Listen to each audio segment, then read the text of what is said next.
مجھ پر خدا کی، خدا کے فرشتوں کی اور سب انسانوں کی لعنت ہو اگر میں مذہب کو ریشنلائز کرنے کے لیے بیٹھا ہوں۔ اچھا، اہل علم علماء کا، مصلحین کا، جو لوگ دین کی ایک سچی بصیرت رکھتے ہیں، خیرخواہی کا جذبہ رکھتے ہیں،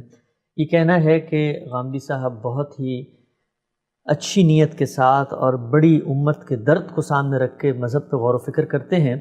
لیکن دین کی مصلحت کے پیش نظر بہت سارے ایسے احکام ہیں، اور اس وقت عالمی سطح پہ جو اسلام کو ایک چیلنج کا سامنا ہے، تہذیبی بحران کی صورت میں، اسی طریقے سے طاقت مسلمانوں کی ختم ہو چکی ہے اور بہت سارے وجوہات ہیں، اس بنا پر مصلحتاً غامدی صاحب کے ڈسکورس میں بہت ساری ایسی چیزیں ہیں جو دین کے مجمع علیہ متفق علیہ احکامات تھے، ان پر بات نہیں کی جاتی۔ یہ مصلحت کے تحت ہوتا ہے، ورنہ حقیقت میں ان تمام چیزوں کے اندر ان کی ایک رائے ہے اور وہ ان کو درست سمجھتے ہیں۔ ہمارے ہاں اس بات کو ایک اور تعبیر سے بھی بعض اہل علم بیان کرتے ہیں کہ یہ وقت جو ہے وہ بقائے دین کا ہے، غلبہ دین کا نہیں ہے، لہٰذا دین کے جتنے احکامات ہیں ان میں سے کچھ کو مصلحتاً محدود کر کے دنیا کے سامنے پیش کرنا چاہیے۔ سوال میرا آپ سے یہ ہے کہ کیا کسی بھی مصلحت کے پیش نظر دین کے کسی حکم کو محدود کر کے، کم کر کے، منیملائز کر کے دنیا کے سامنے پیش کیا جا سکتا ہے؟ اب سے چند برس پہلے کی بات ہے، میں اسلام آباد گیا ہوا تھا اور وہاں کچھ اہل علم کی مجلس تھی۔ اس میں ایک صاحب جو اپنے لبرل خیالات کی وجہ سے بہت مشہور ہیں، مجھ سے ملنے کے لیے اسی طرح کی ایک مجلس میں تشریف لائے، اور انہوں نے عذرا عنایت یہ فرمایا کہ میں سنتا رہتا ہوں تمہیں، اور میرا خیال ہے کہ تم نے بڑا اچھا کیا کہ مذہب کو ریشنلائز کر کے پیش کر دیا۔ ان کا خیال تھا کہ میں انہیں داد دوں گا، تو میں نے ان کی خدمت میں عرض کیا کہ مجھ پر خدا کی، خدا کے فرشتوں کی اور سب انسانوں کی لعنت ہو اگر میں مذہب کو ریشنلائز کرنے کے لیے بیٹھا ہوں۔ مذہب کے معاملے میں ایک طالب علم پر ذمہ داری یہی عائد ہوتی ہے کہ وہ اس کو بے کم و کاست بیان کرے۔ یہ حق تو اللہ تعالیٰ نے اپنے پیغمبر کو نہیں دیا۔ جب آپ دین کو بیان کر رہے ہوتے ہیں تو ایک چیز یہ ہے کہ انفرادی طور پر کسی کو آپ نصیحت کر رہے ہیں، کسی بچے کو نصیحت کر رہے ہیں، اپنے بیٹے کو بتا رہے ہیں، آپ کے پاس کوئی شخص دین سمجھنے کے لیے آیا ہے، تو ایک ترتیب تدریج سے آپ دین کی ہدایت اس تک پہنچاتے ہیں۔ یہ اور چیز ہے، یہ حکمت خود دین نے بتائی ہے، اور یہ کہا ہے کہ دین کی طرف لوگوں کو دعوت دو تو حکمت کے ساتھ دو اور موعظہ حسنہ کا طریقہ اختیار کرو۔ لیکن جس وقت آپ دین کو دین کی حیثیت سے بیان کر رہے ہوتے ہیں، اس وقت تو اگر کسی ایک مستحب عمل کے بارے میں بھی آپ نے اخفاء سے کام لیا تو سخت وعید اس پر اللہ تعالیٰ نے سنائی ہے۔ میرا معاملہ یہ ہے کہ یوں تو نہیں ہے کہ میں کچھ لوگوں کو دین کی دعوت دینے کے لیے گیا تھا، یا میں نے کسی محلے میں جا کر لوگوں سے دین کی بات کی اور کسی نے اس کو سنا اور وہاں میں نے بعض چیزوں کو نہیں واضح کیا، تو اس سے یہ حسن ظن قائم ہوا کہ یہ دین ہی کی مصلحت ہے جس کو سامنے رکھ کر غالباً انہوں نے یہ بات اس وقت بیان نہیں کی۔ میں نے دین پر میزان کے نام سے کتاب لکھی ہے، اور وہ اس اعلان کے ساتھ لکھی ہے کہ اس میں نے وہ پورا دین بیان کر دیا ہے جو میرے نزدیک اللہ کا دین ہے۔ یعنی اللہ تعالیٰ نے جو دین دیا ہے اور پیغمبروں کی وساطت سے دیا ہے، اس کی پوری ہدایت اس کتاب میں نے اپنے فہم کے مطابق، یعنی اسلام ایز آئی انڈرسٹینڈ اٹ، بیان کر دی۔ تو سوال یہ ہے کہ وہ کتاب تو اب 2007 سے شائع ہو چکی ہے اور ہزاروں کی تعداد میں لوگوں تک پہنچ گئی ہے، تو یہ بتایا جا سکتا ہے کہ وہ کون سا دین کا حکم ہے کہ جس کو میں دین کا حکم تو سمجھتا ہوں، لیکن میں نے مصلحتاً اس کتاب میں بیان نہیں کیا۔ اس کا میں نے خلاصہ کیا ہے الاسلام کے نام سے، یعنی وہ اسی کا ایک مختصر ورژن ہے، اس کو بھی آپ دیکھ لیجیے۔ اس میں بھی پورا کا پورا دین اپنی اصل اور اساس کے لحاظ سے بیان ہو گیا ہے۔ تو اس وجہ سے میں اس پر اس کے سوا کیا تبصرہ کر سکتا ہوں کہ ہر سے از دوست میر اسد نیکوست۔ آپ فرماتے بھی ہیں کہ دین تو چند احکامات کا نام ہے، لوگ اس کو بھی بہت کوٹ کرتے ہیں، کہا یہ جاتا ہے کہ نبی اور رسول کا فرق کر کے دین کے بہت بڑی تعداد کے احکامات تھے جن کو آپ نے رسولوں کے ساتھ، ان کی قوموں کے ساتھ خاص کر دیا، ان کے مخاطبین کے ساتھ خاص کر دیا ہے۔ اسی طرح حدیث اور سنت کے مابین فرق کر کے بہت بڑی تعداد تھی دینی احکامات کی جو حدیث میں بیان ہوئے ہیں، ان کو بھی محدود کر دیا اور چند گنی چنی سنتیں آپ کے نزدیک ہیں۔ اور اسی طریقے سے کہا جاتا ہے کہ شریعت اور فقہ کا فرق کر کے آپ نے جو بہت بڑی دینی احکامات کی تعداد تھی جو ہماری فقہ میں بیان ہوتی ہے، اس پر بحث کی جاتی ہے، ان کو بھی دین کے دائرے سے نکال کے الگ کر دیا ہے دین سے، اور اس کے نتیجے میں دین اب چند محدود احکامات کا نام ہو کے رہ گیا ہے۔ سوال میرا آپ سے یہ ہے کہ یہ جو کچھ آپ نے کیا ہے، کیا یہی تین چیزوں کے اندر آپ کے ہاں کوئی فکری تبدیلی پائی جاتی ہے روایتی نظام فکر سے، اور کیا اس کے نتیجے میں دین محدود ہوا یا نہیں ہوا؟ میرا خیال ہے کہ آخری چیز زیادہ اہم ہے، اسی سے بات کی ابتدا کر لیتے ہیں۔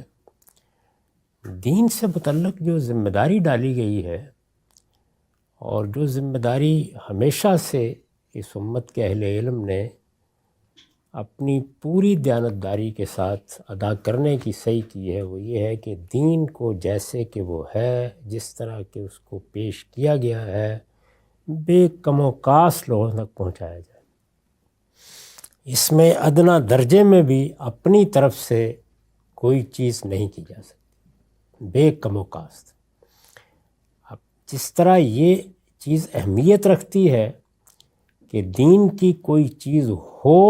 اور وہ اس سے نکل نہ جائے، اسی طرح یہ چیز بھی بڑی اہمیت رکھتی ہے کہ کوئی چیز دین کی نہیں تھی اور وہ اس میں داخل ہو گئی۔ تو دونوں کام بہت دقت نظر سے کرنا پڑتے ہیں، لازماً کرنا پڑتے ہیں۔ اس میں ظاہر ہے کہ اختلافات بھی ہو جاتے ہیں، مختلف اہل علم کے مابین اختلافات ہو جاتے ہیں۔ پہلے دن سے یہ اختلافات صحابہ کرام میں ہوئے، بعض چیزوں کو سمجھنے میں، تابعین میں ہوئے، تبع تابعین میں ہوئے، ائمہ فقہ میں ہوئے، اسی طرح سے دوسرے جلیل القدر علماء میں ہوئے، ہوتے رہے ہیں، اس وقت بھی ہو رہے ہیں۔ اس کو اس انداز سے مبالغے کے ساتھ تعبیر کرنا یہی مسائل پیدا کرتا ہے۔ یعنی بات جتنی ہے اگر اتنی کہی جائے اور اسی طرح اس کو بیان کیا جائے تو نوعیت پھر بڑی سادہ ہو جاتی ہے، اس کو سمجھنا بھی آسان ہوتا ہے، اگر وہ تنقید ہے تو اس کا جواب دینا بھی آسان ہوتا ہے۔ ہمارے ہاں مذہبی طبقے کے ساتھ یہ بڑا مسئلہ ہے کہ وہ چیز کو جس طرح کہ وہ ہے تنقید کرتے وقت اس طرح بیان نہیں کرتا، بلکہ وہ اس میں سے کوئی منفی پہلو نکالے گا، اس میں کوئی مبالغہ پیدا کرے گا، اس کو پروپیگنڈے کی زبان دے گا، اور اس کے بعد کسی شخص کو یا کسی فکر کو متون کرنا شروع کر دے گا۔ اس سے اللہ کی پناہ مانگنی چاہیے۔ اس وقت اگر آپ غور کریں تو کیا صورتحال یہ ہے کہ میں نے ایک جگہ یہ جملہ کہہ دیا کہ دین کے احکام تو متعین ہیں اور وہ زیادہ نہیں ہیں یا وہ محدود ہیں، تو یہ جملہ ہی ہے جو میں نے زندگی میں کہا ہے۔ یعنی اس کے بعد آخر میں نے اس دین کو بیان کیا ہے نا، اور بیان بھی یہ نہیں کہ یہاں وہاں کوئی لیکچر دے دیا یا کسی جگہ کوئی بات اجمالاً کہہ دی یا کسی جگہ کسی چیز کی تفصیل کر دی۔ ایک پوری کتاب لکھی ہے اور وہ اس وضاحت کے ساتھ لکھی ہے اور دنیا کے سامنے پیش کی ہے، اور اس وقت نہیں برسوں سے وہ شائع ہو رہی ہے میزان کے نام سے۔ یہ کہا ہے اس کے بارے میں، اس میں پورا دین میں نے بیان کر دی ہے۔ تو ذرا وہاں پہ شمار کر کے دیکھیں، یعنی کیا فی الواقع ایسا ہی ہے کہ کوئی 2-4 چیزیں رہ گئی ہیں 10-20، باقی میں نے نکال دی ہیں؟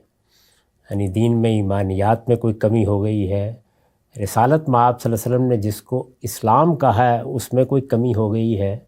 یا اسی طریقے سے دین نے زندگی کے جن شعبوں کی تطہیر اور تزکیے کے لیے ہدایات دی ہیں ان میں کسی شعبے کو میں نے الگ کر دیا ہے، اس میں سیاست کا باب بھی ہے، معیشت کا باب بھی ہے، معاشرت کا باب بھی ہے،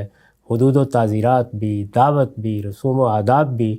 یعنی زندگی کے تمام معاملات میں علم و عمل کا دین چونکہ تزکیہ کرتا ہے تو سب چیزیں اس میں بیان ہوئی ہیں۔ تو کیا یہ طریقہ ہے اس میں کہ آپ اس طرح کے کسی بیان کو سامنے رکھیں اور رکھ کر اس پر ایک تقریر فرما دیں۔ اب تو متعین طور پر بتانا چاہیے نا کہ یہ میزان میں کیا چیز ہے جو دین کی نکال دی گئی ہے، یہ بتانا چاہیے۔ قرآن مجید نے ایک مقام پر لوگوں کو روزے کی ترغیب دیتے ہوئے کہا کہ ایام معدودات، گنتی کے چند دن ہیں۔ تو اب گنتی کے چند دن سے کوئی آدمی اگر یہ نتیجہ نکالے کہ 2-4 روزے ہی ہیں، آگے وضاحت موجود ہے کہ وہ پورے ایک مہینے کے ہیں اور اسی جگہ ہے، تو اس وجہ سے جب یہ کہا جاتا ہے تو اس کا مطلب یہ ہوتا ہے کہ لوگوں کو یہ بتایا جائے یا ان میں یہ تسہیل پیدا کی جائے کہ دین سے کوئی تباہش کی ضرورت نہیں ہے، دین کے احکام متعین ہیں۔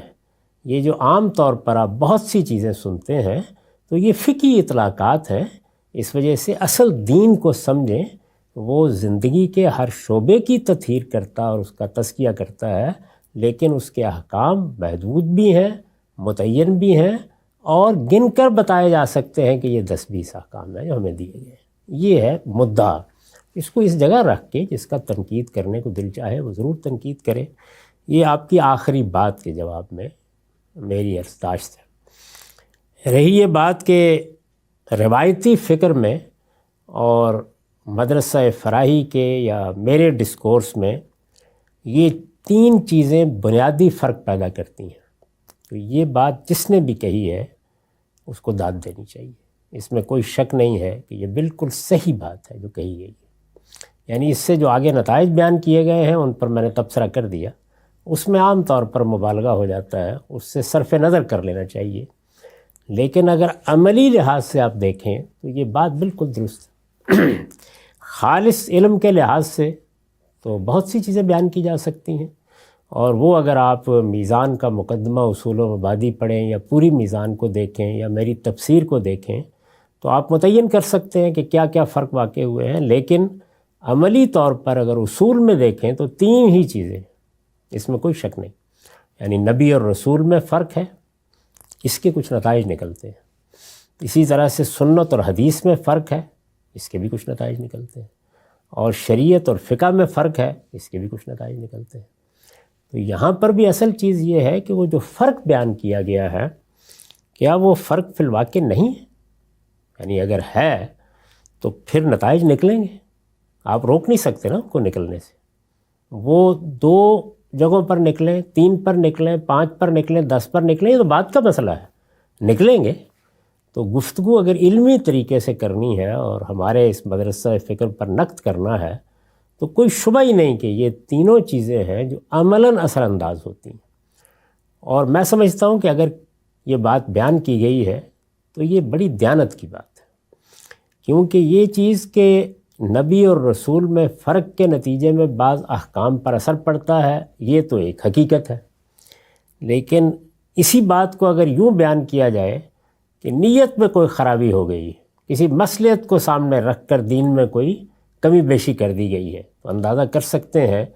کہ یہ کس حد تک تکلیف دہ بات ہوگی ایک مسلمان کے لیے، اور یہ کہتے وقت 1000 مرتبہ آدمی کو سوچنا چاہیے کہ وہ کیا بات کہہ رہا ہے۔ لیکن اگر کسی صاحب علم نے اس کو اس طرح بیان کیا ہے کہ چونکہ یہ اس چیز میں فرق کرتے ہیں تو اس سے بعض احکام کے معاملے میں یہ فرق بھی واقع ہوتا ہے کہ یا وہ باقی نہیں رہتے یا ان کے لیے کوئی تخصیص وجود میں آ جاتی ہے،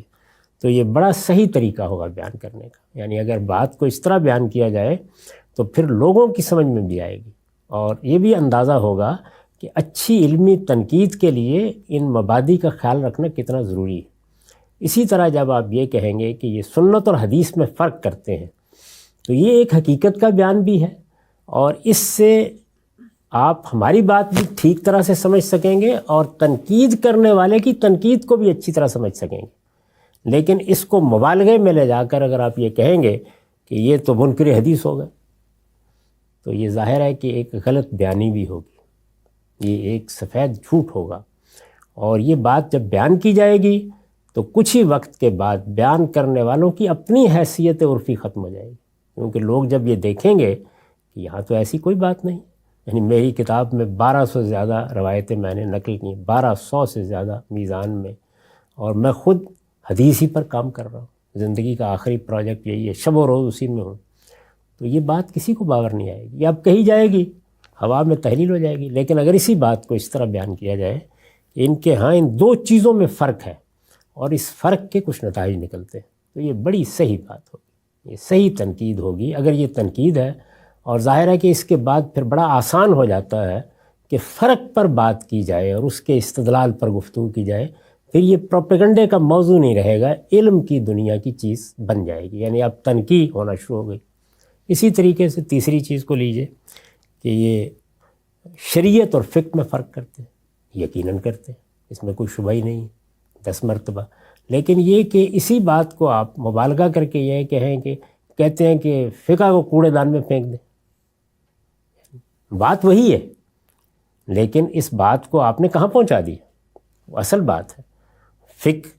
ہوا اور پانی کی طرح ہماری ضرورت ہے. یعنی آپ دیکھیے کہ اجتہاد پر جو میرا مضمون ہے اور جو میری کتاب مقامات میں ہے اسے میں نے یہی الفاظ لکھے ہیں.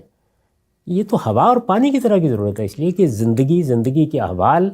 وہ اتنے گوناگون اور اتنے بدلتے ہوئے ہیں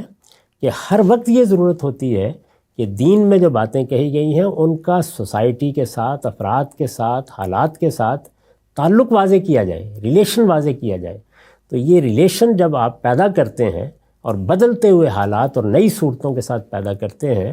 تو یہ کیا ہے؟ یہ اجتہادی عمل ہے, اسی سے فقہ وجود میں آتی ہے. تو یہ ہوا اور پانی کی طرح ضرورت ہے لیکن فرق کرتے ہیں. یہ بالکل صحیح بات ہوگی. یعنی وہی بات اگر آپ اس طرح بیان کر رہے ہیں تو آپ مبالغہ بھی کر رہے ہیں, آپ ایک غلط بات بھی کر رہے ہیں, آپ ایک بہتان بھی لگا رہے ہیں. اور اگر اسی بات کو اس طرح بیان کیا جائے تو یہ بالکل ٹھیک علمی طریقہ ہوگا, دیانتداری کی بات ہوگی. اس لیے میں تو داد دوں گا اگر کسی صاحب علم نے یہ بیان کیا, اور کوئی صاحب علمی یہ اسلوب اختیار بھی کر سکتا ہے کہ یہ 3 چیزیں ہیں جو عملاً سمجھ لی جائیں تو ہمارے ڈسکورس کا اور روایتی علماء کا نقطہ نظر کیوں مختلف ہو جاتا ہے اس کو اپریشیٹ کیا جا سکتا ہے, جانا جا سکتا ہے. تو میں اس لحاظ سے اس کی داد دیتا ہوں. ٹھیک ہے صاحب, یہ جو بات آپ نے فرمائی ہے اس پر ایک ضمنی سوال. آپ کے ہاں حدیث اور سنت کا فرق ہوتا ہے انشاءاللہ. حدیث کے بارے میں آپ کا نقطہ نظر آپ نے اپنی کتاب میزان میں بیان بھی کیا, اور ابھی ہماری جو 23 اعتراضات کی سیریز ہے اس میں ایک تفصیلی موضوع ہے کہ اس فرق کی غامدی صاحب کی بنیادیں کیا ہیں, علم کی تاریخ اس کو کیسے دیکھتی ہے, اس کو وہاں پر زیر بحث لائیں گے. نبی اور رسول کا فرق ابھی زیر بحث آ رہا ہے انشاءاللہ اتمام حجت کے قانون میں. لیکن ایک سوال اس فرق میں آپ سے پوچھتا ہوں اور عملی اطلاق کے لحاظ سے پوچھتا ہوں. اگر شریعت اور فقہ میں فرق ہے اور فقہ کو ہم الگ کرتے ہیں, دین اور شریعت کو ہم بتاتے ہیں کہ یہ شریعت اور خدا کے احکامات ہیں, تو پھر یہ جو آپ روز میرے ساتھ بیٹھ کے گفتگو کر رہے ہوتے ہیں, میں آپ سے پوچھتا ہوں جی یہ انسانی سینے میں سور کا دل لگا دیے, دین کیا کہتا ہے, تو آپ جواب دیتے ہیں. ہم پوچھتے ہیں جی کہ کرونا وائرس آ گیا ہے, باجماعت نماز کیسے ادا کریں, تو آپ جواب دیتے ہیں. تو پھر یہ جو کچھ آپ پورا دن مجھے بیان کر رہے ہوتے ہیں یہ دین نہیں ہوتا کیا؟ دیکھیے بات یہ ہے کہ یہاں الفاظ کیا ہیں, شریعت اور فقہ میں فرق ہے. یعنی شریعت کیا ہے؟ اللہ کا حکم. اللہ تعالیٰ نے اپنے پیغمبر کے ذریعے سے جو قانون ہمیں دیا ہے اس کو شریعت کہتے ہیں. ٹھیک. اور یہ قانون سنت کے ذریعے سے دیا گیا ہے, قرآن کے ذریعے سے دیا گیا ہے. بلکہ میرے نزدیک تو بہت سے معاملات میں سنت اصل کی حیثیت رکھتی ہے, قرآن اس کی وضاحت کرتا ہے. اور بعض معاملات میں قرآن اصل کی حیثیت رکھتا ہے اور سنت اس کی وضاحت کرتی ہے. دونوں اصل ہیں اور دونوں کے ذریعے سے یہ دین ہمیں دیا گیا ہے. اور اس دین کے 2 حصے ہیں. ایک کا تعلق ہے دین کے فلسفے سے, دین کے مبادی سے, وہ ایمان و اخلاق کی چیزیں ہیں. اور دوسرے کا تعلق ہے قانون سے, شریعت سے. تو یہاں شریعت زیر بحث ہے. تو شریعت اللہ کا حکم ہے, یعنی جو ہمیں اللہ تعالیٰ کی طرف سے مل گیا. اب ظاہر ہے کہ جو حکم مل گیا ہے اس حکم میں کوئی نئی صورت پیش آ گئی ہے, نیا معاملہ پیش آ گیا ہے, یا کوئی حکم اجمال میں دیا گیا تھا, آپ نے اسے اطلاق کی تفصیل میں بدلا ہے. تو یہ کام ہم اصل میں عقلی طور پر کر رہے ہوتے ہیں. یہاں ہمارے پاس استدلال کے لیے قرآن کی آیت نہیں ہوتی, پیش کرنے کے لیے اللہ کے پیغمبر کی جاری کردہ سنت نہیں ہوتی, عقلی استدلال کر رہے ہوتے ہیں. تو عقلی استدلال جب ہم کر رہے ہوتے ہیں تو اسی کو اجتہادی اطلاق کہا جاتا ہے. اس کے بارے میں واضح کرنا چاہیے کہ اس میں اور شریعت میں فرق ہے. وہ اصل ہے, یہ اس کی فرع ہے. اور اگر آپ اس میں فرق نہیں کریں گے تو آپ اصل اور فرع کو خلط ملط کر دیں گے. ان کے مرتبے کو ایک کر دیں گے، ان کے متعلق رویوں کو ایک کر دیں گے، پہلی چیز کے لیے سمجھنے کے اصول اور اس کے بارے میں تعلق اور قائم ہونا چاہیے، اس میں آپ قرآن کی طرف جائیں گے، سنت کی طرف جائیں گے، وہاں سر تسلیم خم، یہاں ایک بڑا امام ہے، بڑا فقیہ ہے، بڑا عالم ہے، اس نے عقلی استنباط کیا ہے، تو یہ استنباط بالکل درست ہوگا۔ اس سے بعض موقعوں کے اوپر اللہ تعالیٰ کا منشا معلوم ہوتا ہے کہ وہ ہمارے فہم کے لیے چھوڑ دیا گیا تھا، اس کو بیان کیا، لیکن اس میں آپ جانتے ہیں کہ بے پناہ اختلافات کا امکان ہوتا ہے، اور پھر یہ کہ غلطیوں کا بھی بہت امکان ہوتا ہے، تو اس لیے اس کو الگ کیا جائے، یعنی یہاں کسی چیز کا انکار نہیں ہو رہا، الگ رکھیں اور اس کے مرتبے پر رکھیں، یعنی الگ رکھیں، شریعت کو بیان کریں تو فقہ کو اس کے ساتھ ملا کے نہ بیان کریں۔ یہی بات ہے نا جو میزان کے خاتمے میں لکھی ہے کہ اس کتاب میں فلسفہ، تصوف، کلام، فقہ کو الگ کر دیا گیا ہے، اور اس آمیزش سے الگ کر کے قرآن و سنت کی بنیاد کے اوپر جو اصل دین ہے اسے بیان کر دیا گیا ہے۔ تو دوسری چیز یہ ہے کہ آپ اصل اور فرع کو ایک جگہ رکھ دیں گے تو لوگ نہ یہ جان سکیں گے کہ اصل کیا ہے، نہ یہ جان سکیں گے فرع کیا ہے۔ تو یہ الگ کرنا، الگ رکھنا، الگ طریقے سے بیان کرنا، یہ ناگزیر ہے۔ یہ جو جملہ میری طرف منسوب کیا جاتا ہے کہ اس سے فقہ کے انبار کو ہٹا دیا جائے، تو یہ کوئی مذمت کا جملہ نہیں ہے، یہ اس حقیقت کا بیان ہے کہ جس وقت دین کے اجمالی احکام کو ہم تفصیل میں بدلتے ہیں تو ایک دنیا ہے جو ہم وجود میں لے آتے ہیں، اس میں دسیوں باتیں ہیں۔ میں اس کی ایک مثال دیتا ہوں، آپ شاید سمجھ سکیں۔ یہ چیز کہ ہم نے دین میں کسی حکم کو جانا، قرآن میں تھا، سنت میں تھا، سمجھ لیا، اس کی علت متعین کی، اور پھر کسی صورتحال پر اس کا اطلاق کر کے توسیع کر دی۔ جیسے ابھی یہ زیر بحث آیا کہ انسان کے سینے میں سور کا دل، ایک مسئلہ آ گیا نا، ابھی چونکہ حال کا مسئلہ ہے، آدمی تو چلا گیا، مسئلہ باقی اور جاری رہے گا، اس پر بحث ہوتی رہے گی۔ وہاں کیا مسئلہ درپیش تھا؟ وہاں مسئلہ درپیش یہ تھا کہ سور کا کھانا منع کیا گیا ہے، کھانے کے بعد کیا ہوتا ہے،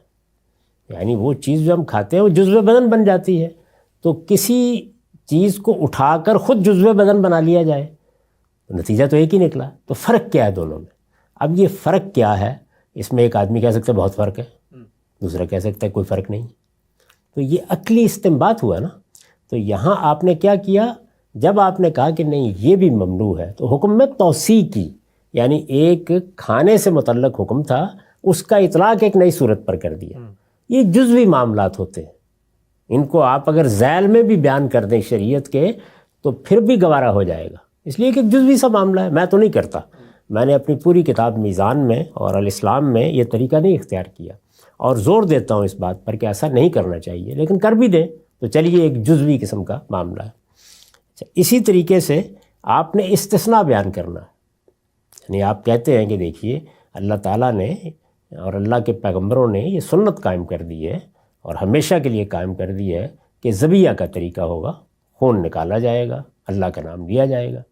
اب کیا مچھلی کے معاملے میں بھی یہی ہوگا؟ تو آپ نے دلائل دے کے یہ بتایا کہ یہاں وہ علت نہیں پائی جاتی، حقیقت نہیں پائی جاتی، وہ چیز جس کو سامنے رکھ کر حکم دیا گیا وہ نہیں پائی جاتی، تو استثناء دے رہے ہیں۔ یہ بھی ایک جزوی سا معاملہ ہے، یہ بات واضح ہوئی۔ تو یہ جزوی معاملات اگرچہ دین کے احکام ہی کی فرع ہیں، انہی کا اطلاق کیا جا رہا ہے، لیکن بہرحال یہ اطلاق عقلی استنباط کے طریقے پر ہو رہا ہے، اس میں خدا کا براہ راست حکم یا پیغمبر کی براہ راست جاری کردہ سنت ہمارے سامنے نہیں ہوتی۔ جب نہیں ہوتی تو اس میں آپ محض اپنی عقل کی بنیاد پر یا اپنی اجتہادی بصیرت کی بنیاد کے اوپر یا توسیع کر رہے ہوتے ہیں یا آپ استثناء دے رہے ہوتے ہیں۔ تو احتیاط کہتی ہے کہ ان کو الگ کریں، ان کو الگ رکھیں، ان کو الگ بیان کریں اور یہ بتائیں کہ وہ شریعت ہے اور یہ اس کا اجتہادی اطلاق ہے جو نئی صورتوں کے پیش آنے کے بعد ناگزیر ہو جاتا ہے۔ لیکن اب ایک مثال دیکھیے ذرا کہ وہاں کیا ہوتا ہے۔ دین نے یہ کہا کہ امرہم شورا بینہم، مسلمانوں کا نظم، مسلمانوں کا نظام، مسلمانوں کا اجتماعی نظم، جب بھی وہ کوئی ایسی چیز پیدا کرتے ہیں جس میں سب مل کے کوئی کام کرتے ہیں، جیسے ریاست کا نظام ہے یہ لوگوں کی رائے پر مبنی ہے، یا ایک جملہ ہے، اس جملے نے یہ بتا دیا کہ مسلمانوں کی حکومت یا ان کا اجتماعی نظم یہ بندوق کے زور پر قائم نہیں ہوگا، یہ کسی خاندان کا استحقاق نہیں ہے، یہ کسی طبقے کا استحقاق نہیں ہے، یہ کوئی فلسفیوں یا علماء کی حکومت نہیں ہے، اس میں لوگوں کو فیصلہ کرنا ہے، لوگوں کو حکومت کا حق دے دیا ہے اللہ تعالیٰ نے، اور یہ انہی کو ہونا بھی چاہیے۔ علم بھی یہی کہتا ہے، عقل بھی یہی کہتی ہے، کیونکہ حکومت کا ادارہ اللہ تعالیٰ کا قائم کردہ ادارہ نہیں ہے، خاندان کا ادارہ اللہ کا قائم کردہ ادارہ ہے، یہ لوگوں نے اپنی ضرورت کے تحت قائم کیا ہے، تو چونکہ لوگوں نے قائم کیا ہے تو لوگوں ہی کو فیصلے کا حق بھی ہے، تو امرہم شورا بینہم۔ اب اس امرہم شورا بینہم پر ہم نے عمل کرنا ہے۔ عمل کرنے کے لیے دنیا نے جو نظام بنایا ذرا اس کی تفصیلات دیکھیے، پارلیمنٹ، مقننہ، عدلیہ، انتظامیہ، باہمی تعلقات، باہمی روابط، انتخاب کے طریقے، ایک دنیا ہے نا، اب آپ گنتے چلے جائیے، فقہ ہے، یہ فقہ ہے۔ تو اس سب کچھ کو کیا میں اٹھا کر امرہم شورا بینہم کے ساتھ رکھ دوں، کیا نیچے رکھ دوں؟ یعنی آپ یہ دیکھیے کہ میں نے خلفائے راشدین کے انتخاب میں کیا طریقہ اختیار کیا گیا، فقہ ہے نا، یعنی انہوں نے اس بات کو سمجھا اور اپنے زمانے میں قبائلی تمدن تھا، اپنے زمانے کی ضرورتوں کو سامنے رکھ کر ان کو جب موقع ملا تو انہوں نے سیدنا صدیق کا انتخاب کیا، سیدنا عمر کا کیا، سیدنا عثمان کا کیا، سیدنا علی کا انتخاب تو مارز بحث میں آ گیا، لیکن بہرحال انہوں نے اپنے زمانے کے لحاظ سے یہ طریقے اختیار کیے۔ کیا وہ طریقے دین ہیں؟ ان کو اٹھا کر دین بنا دیا جائے، ہے تو امرہم شورا بینہم کا اطلاق، تو یہ فقہ ہے۔ یہ کبھی اجمال کی جب تفصیل کی صورت میں زیر بحث آتی ہے تو آپ دین کو بیان کرنے کے لیے تو ایک جملہ بیان کر رہے ہیں، اس کے لیے پوری کتاب لکھنی پڑ جاتی ہے۔ تو میں نے ابتدا میں جب امرہم شورا بینہم پر لکھا تو دونوں چیزیں اکٹھی تھیں میری کتاب میں، یہ بہت پرانی بات ہے، لیکن جس وقت میں نے اس کو میزان میں موضوع بنایا تو آپ دیکھیے میں نے کیا کیا، یعنی بات جتنی رسالت میں آپ صلی اللہ علیہ وسلم کی ذات تک رہی اس کو میں نے اس میں بیان کر دیا، اس لیے کہ وہ دین کا بیان ہے، لیکن اس کے اطلاق کے طریقے کیا ہیں، خلفائے راشدین نے کیا کیا، ان سب کو میں نے ایک الگ مضمون کر کے اس کو اپنی کتاب برہان کا حصہ بنایا۔ تو یہاں کیا میں نے اس کو اٹھا کے پھینک دیا، نکال دیا، یعنی کیا آج بھی میں اس پہ گفتگو نہیں کرتا، یہ سب ہوتا ہے، لیکن اس کو کس جگہ رکھنا ہے۔ یعنی ایک چیز ہے، سنت اور قرآن کو دیکھ لیجئے، کوئی آدمی یہ کہے کہ سنت اور قرآن تو اصل ہے، دونوں کی یکساں اہمیت ہے، دونوں میں سے سنت جو ہے وہ بعض موقعوں کے اوپر ابتدا کرتی ہے، مقدم ہوتی ہے، قرآن تفصیل کرتا ہے، سنت کو اٹھاؤ اور قرآن کے اندر رکھ دو۔ تو بھائی میں کہوں گا کہ دونوں کو الگ الگ رکھیے، قرآن کو قرآن کی حیثیت سے پیش کریں اور سنت کو سنت کی حیثیت سے پیش کریں۔ تو اسی طریقے سے یہ ضروری ہے کہ ان کے درمیان میں بھی یہ فرق ملحوظ رکھا جائے۔ ایسے ہی آپ آگے بڑھ کر ایک ایک چیز کا جائزہ لیں گے تو یہ معلوم ہوگا کہ یہ ممکن ہی نہیں ہے کہ ان کو اکٹھا کر دیا جائے، اور جب اکٹھا کیا جائے گا تو اب میں یہی کہوں گا نا کہ اگر مثال کے طور پر امرہم شورا بینہم کے تحت آپ یہ سب چیزیں لے آئیں اور یہ کہیں کہ نہایت اچھے اجتہادات ہو گئے ہیں اور ایک پارلیمانی اور ایک صدارتی اور معلوم نے کیا کیا نظام بن گئے ہیں، دنیا میں ساری اس کی صورتوں کو آپ بیان کریں، تفصیلات ظاہر ہے کوئی 1200 صفحے میں بیان ہوں گی، اور پھر اس کے بعد یہ کہیں اس کے بعد کہ ایک ہی چیز، تو خود غور کر لیجئے کیا چیز ہے۔ میں یہی کہوں گا نا کہ اس انبار کو الگ کیجئے اور لوگوں کو بتائیے کہ اللہ کا حکم صرف ایک تھا اور وہ تھا امرہم شورا بینہم، یہ اس کے اجمال کو انسانوں نے اپنی عقل اور اجتہاد سے تفصیل میں بدلا ہے،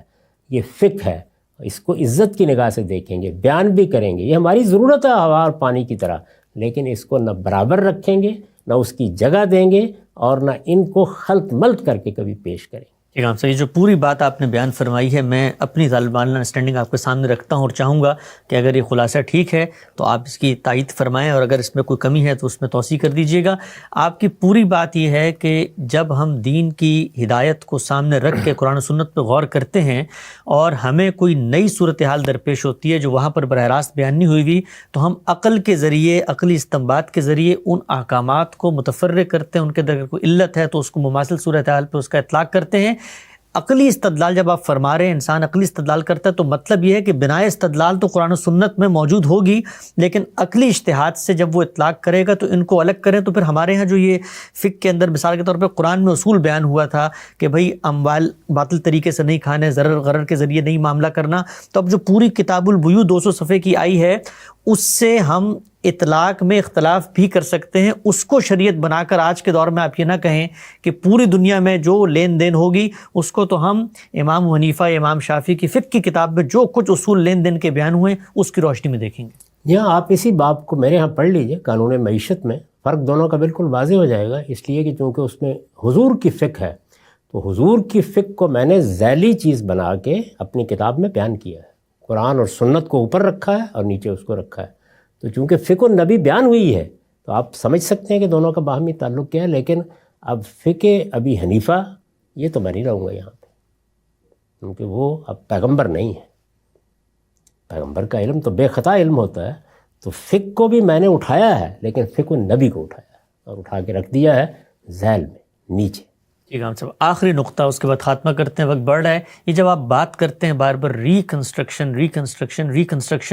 تو وہ اصل میں یہ اجتہادی اطلاقات جن کو دین بنا لیا گیا ہے ان کی ریکنسٹرکشن کر کے بتایا جائے کہ دین یہ ہے، پیور ہے، الگ ہے، اور یہ انسانی فہم، انسانی فکر، اس کے نتیجے میں جو دینی فکر ڈیولپ ہوئی یہ ہے، اس کو ریوائز کرنا ہے، دین کو ریوائز نہیں کرنا. دین کو ریوائز کرنے کی جسارت کرنے کے بعد تو آدمی کو پھر اپنے آپ کو مسلمان کہنا ہی نہیں چاہیے. دین تو اللہ کا دین ہے، اللہ کے پیغمبر کی ہدایت ہے. اس کو بے کم و کاست سمجھنا، بے کم و کاست ماننا، بے کم و کاست پہنچانا، یہی دین ہے. اس سے ادنا انحراف بھی آدمی کو کفر تک لے جاتا ہے. اس کا تو کوئی سوال ہی نہیں. دین کا علم یعنی دین کا فہم، وہ فہم قرآن و سنت کا ہو یا وہ اس نوعیت کے اجتہادی اطلاقات ہوں، یہ انسانی کام ہے اور اس کی ریکنسٹرکشن کی ہر وقت ضرورت ہوتی ہے. یعنی یہ ایک دن کے لیے بھی یہ کام بند نہیں ہونا چاہیے. ہمارا وقت یہاں پہ ختم ہوتا ہے. کیا غامدی صاحب نے دین کے احکامات کو محدود کر دیا ہے؟ نبی اور رسول کا فرق، فقہ اور شریعت کا فرق، اور اسی طرح حدیث و سنت کے فرق کے اوپر ہم نے کچھ ابتدائی چیزیں غامدی صاحب سے جانی. انشاءاللہ موضوعات کا سلسلہ آگے بڑھائیں گے. وقت یہاں پہ ختم ہوتا ہے، دوبارہ حاضر خدمت ہوں گے. اب تک آپ کو